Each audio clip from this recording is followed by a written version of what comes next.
ശുദ്ധജലം മാത്രം കൊണ്ട് നടക്കുന്ന പമ്പാനദി അന്ന് ഇന്നത്തെ കാലത്ത് ശുദ്ധജലം എനിക്ക് തോന്നുന്നില്ല. അതുപോലെ ശുദ്ധജലം രണ്ടായി തിരിഞ്ഞിട്ടത് ഏതോ ഒരു പാലത്തിന്റെ പേര് പറഞ്ഞിരിക്കുന്നു. ആ പാലത്തിന്റെ കിഴക്ക് വശത്ത് വന്ന് പിന്നെ യോജിക്കുക. അതിന് ഇടയിൽ കിടക്കുന്ന സ്ഥലമാണ് നമ്മളിപ്പോൾ ഇവിടെ ഇരിക്കുന്നത്. ഈ സമയത്ത് അറിയാതെ ഇത്രയും വലിയ കർമ്മം നടത്താനുള്ള സൗഭാഗ്യം ഈ പുണ്യഭൂമിക്ക് കിട്ടിയല്ലോ. അതുകൊണ്ട് രാജ്യങ്ങളിലൊക്കെ കളയാതെ നോട്ട് ചെയ്ത് വെക്കുന്നത്. പണ്ട് അന്നത്തെ കാലത്ത് ഇവിടോട്ട് വരാൻ പ്രയാസമാണ്.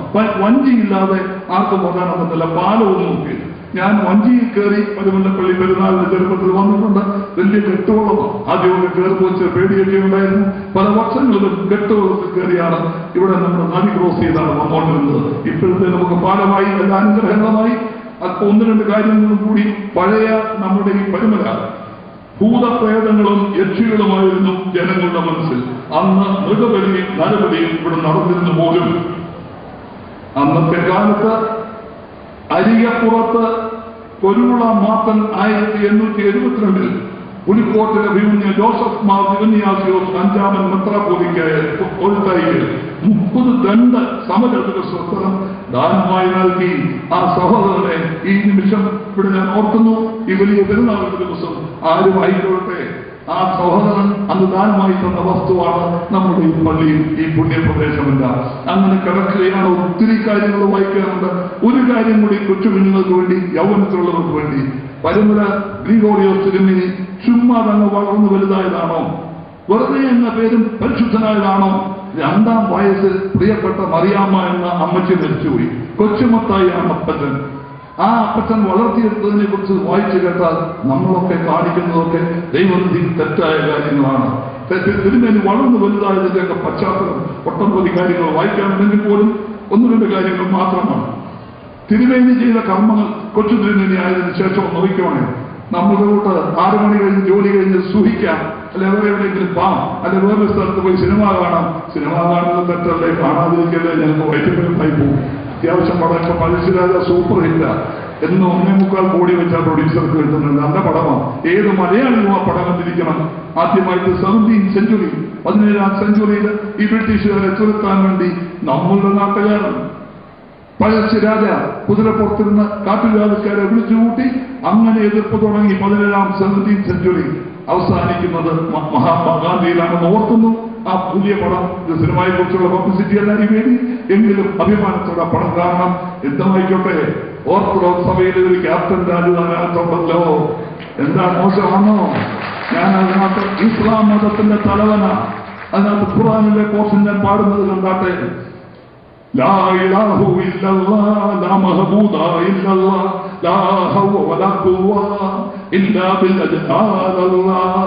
ദൈവത്തെ സ്തുതിക്കുക മാത്രമാണ് ചെയ്യുന്നത്. അള്ളാഹു കേൾക്കുമ്പോൾ നമ്മൾ വേറൊരു വിധത്തിൽ ചിന്തിക്കുന്ന ദൈവ മഹത്വം പ്രകീർത്തിക്കുന്നതായിരുന്നു ആ പാട്ട്. ഞാൻ പാടുന്നുണ്ട്. ദയവായിട്ട് പടം കാരണം ഒരു കാര്യം കൂടി ഓർപ്പിക്കുന്നു. തിരുമേനി ചെയ്ത് തിരുമനസിന്റെ ദിനചര്യ എന്റെ കുഞ്ഞുങ്ങളൊന്നും കേൾക്കണം. വെറുതെ ഇരുന്ന് പരിശുദ്ധനായതല്ല. ആ കുപ്പായമിട്ടത്, ആ വേഷങ്ങള് അദ്ദേഹം തിരുമനസ് ഉപയോഗിച്ചതൊക്കെ അതിന്റെ മഹത്വം അറിഞ്ഞതുകൊണ്ടാണ്. അംശവസ്ത്രങ്ങൾ എന്താണെന്ന് അദ്ദേഹത്തിന് അറിയാമായിരുന്നു. ജീവിതശൈലി ഇത് മാത്രം ഒന്ന് ശ്രദ്ധിച്ചാട്ടെ. തിരുമേനി കിഴക്ക് വെള്ള കീറും മുൻപേ 4 മണിക്ക് എഴുന്നേൽക്കും. വെള്ള കീറും മുമ്പേ എന്ന് പറഞ്ഞാൽ സൂര്യൻ ഉദിക്കും മുൻപേ, വെളുത്ത് കയറി വരുന്നതിന് മുമ്പേ രശ്മികള്. തിരുമനസ് 4 മണിക്ക് എഴുന്നേൽക്കും. 5 മണി വരെ അന്തേവാസികളുമൊത്ത് പൊതു പ്രാർത്ഥന. കുഞ്ഞുങ്ങളെ, പ്രാർത്ഥന. ദാവീദിന്റെ സങ്കീർത്തനം 190 എന്ന് വിചാരിക്കുന്നു. 164ാം വാക്യം ദാവീദ് 7 പ്രാവശ്യം തെറ്റാതെ പ്രാർത്ഥിക്കുന്നുണ്ട്. പ്രാർത്ഥനയുടെ മഹത്വം പറഞ്ഞു വരണമെങ്കിൽ ഒത്തിരി സമയമെടുക്കുന്ന മക്കളെ. പ്രാർത്ഥന ഇല്ല എങ്കിൽ നമ്മൾ ക്രിസ്ത്യാനികളല്ല. യേശുവിന്റെ മഹത്വം പിടിച്ച് പ്രാർത്ഥിക്കട്ടെ. അത് ഞാൻ ഉടനെ നിർത്താം. 5 മണി മുതൽ 7 മണി വരെ വേദഭാഗങ്ങൾ പഠിപ്പിക്കും. ഉണ്ടോ? ഇന്ന് വളരെ എവിടെയുള്ള പള്ളികളിൽ മാത്രമേ കുഞ്ഞുങ്ങൾക്ക് സൺഡേ സ്കൂളിൽ പറഞ്ഞു കൊടുക്കാനുള്ള അവസരം കിട്ടുന്നു. അവിടെ ഇരുന്നാൽ പോലും കുഞ്ഞ് ഒത്തൽ മൊബൈല് കുഞ്ഞുങ്ങളുടെ പോക്കറ്റിൽ കാണും. മൊബൈലില്ലാത്ത ഏതെങ്കിലും ഒരു കുഞ്ഞ് ഈ കൂട്ടത്തിലുണ്ടോ? എന്റെ മക്കളെ, നിങ്ങൾ ഭാഗ്യമുള്ളവരാ. ബാക്കിക്കാർ അതിനുശേഷം തിരുമേനിയുടെ രഹസ്യ പ്രാർത്ഥന. 8:30 പ്രഭാത ഭക്ഷണം. 9 മണിക്ക് വീണ്ടും പ്രാർത്ഥന. എത്ര പ്രാവശ്യമായി പ്രാർത്ഥിക്കുന്നത് അത് വെച്ച് നോക്കാട്ടെ. പുണ്യവാളനായത് ചുമ്മാതൊന്നുമല്ല. ഹൃദയശുദ്ധിയോടുള്ള പ്രാർത്ഥനയാണ്, നിരന്തരമുള്ള പ്രാർത്ഥനയാണ്. അതാണ് നമ്മുടെ തിരുമനസിനെ പുണ്യവാളനാക്കിയതെന്ന് പറയുന്നത് യാതൊരു സംശയവുമില്ല. അതിനുശേഷം 11 മണി വരെ ഷമ്മാശന്മാർക്ക് ക്ലാസ്. മക്കളെ, ഇവിടെ ഒരു എലിയടിച്ച ഒരു മീറ്റിംഗിലാണ് തുടങ്ങിയത്. അതിനകത്ത് വെച്ച് തന്നെ നമ്മുടെ വൈദിക ഷമ്മാശന്മാരെ പ്രാർത്ഥന പഠിപ്പിച്ച് വളർത്തി, സഭയെ നിന്ന് പഠിപ്പിച്ച്, ഹിസ്റ്ററി പഠിപ്പിച്ച് വളർത്തിയെടുത്തതും ഇവിടെ വെച്ച് തന്നെയായിരുന്നു.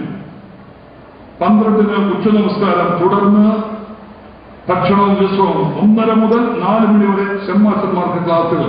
ഇതിനിടയിൽ എല്ലാവരും കൂടി 22:30 നമസ്കാരം, 4 മണി മുതൽ 5:30 വരെ സന്ദർശക സമയവും കാരുണ്യ പ്രവർത്തനങ്ങൾ ചെയ്യുന്നു. സന്ധ്യാ നമസ്കാരം, പിന്നെ കുളി, ഭക്ഷണം എന്നിവയ്ക്ക് ശേഷം സുറിയാനി ഗാന പരിശീലനം. ഇതെന്തായത്? ഇതൊരു യുദ്ധക്കളമോ അദ്ദേഹത്തിന്റെ ജീവിതം? അടങ്ങാത്ത പരിശ്രമം, ഒടുങ്ങാത്ത ആവേശം.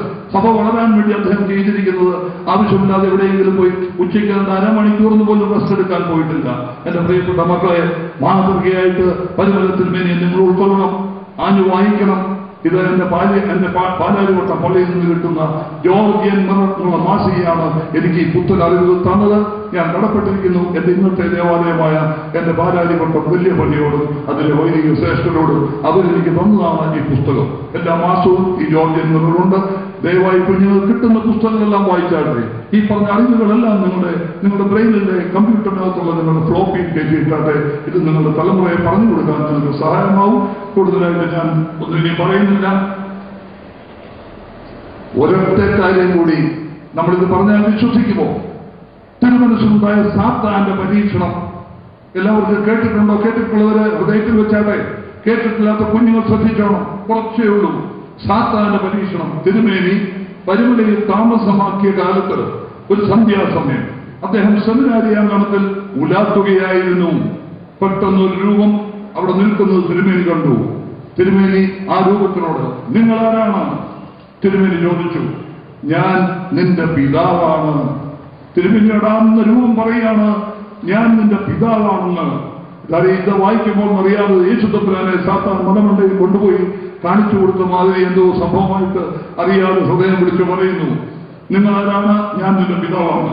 എന്നെ വന്ദിക്കാമെങ്കിൽ ഇതെല്ലാം നിനക്ക് തന്നേക്കാം. ചുറ്റുപാടെല്ലാം കാണിച്ചുകൊണ്ട് പറയുകയാണ്, നീ എന്നെ വന്ദിച്ചാൽ, തിരുമേനിയോട് പറഞ്ഞതാണ്, ഇതെല്ലാം ഞാൻ നിനക്ക് തന്നേക്കാം.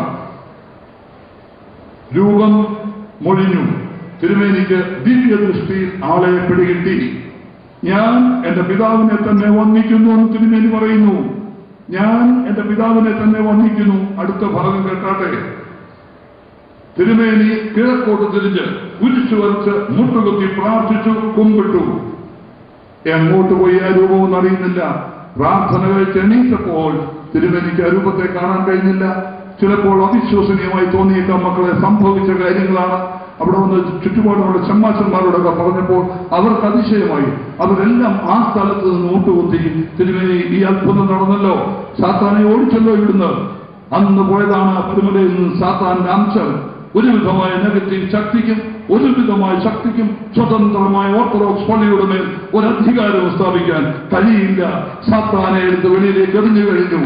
സന്തോഷം. നമ്മുടെ തലമുറയ്ക്ക് മുമ്പോട്ട് പോകാം. ദീപം നയിച്ചുകൊണ്ടുപോകുന്ന നമ്മുടെ അഭിമന്യ പിതാക്കന്മാർക്ക് വേണ്ടി അറിഞ്ഞ് എല്ലാ ദിവസവും പ്രാർത്ഥിക്കണമേ.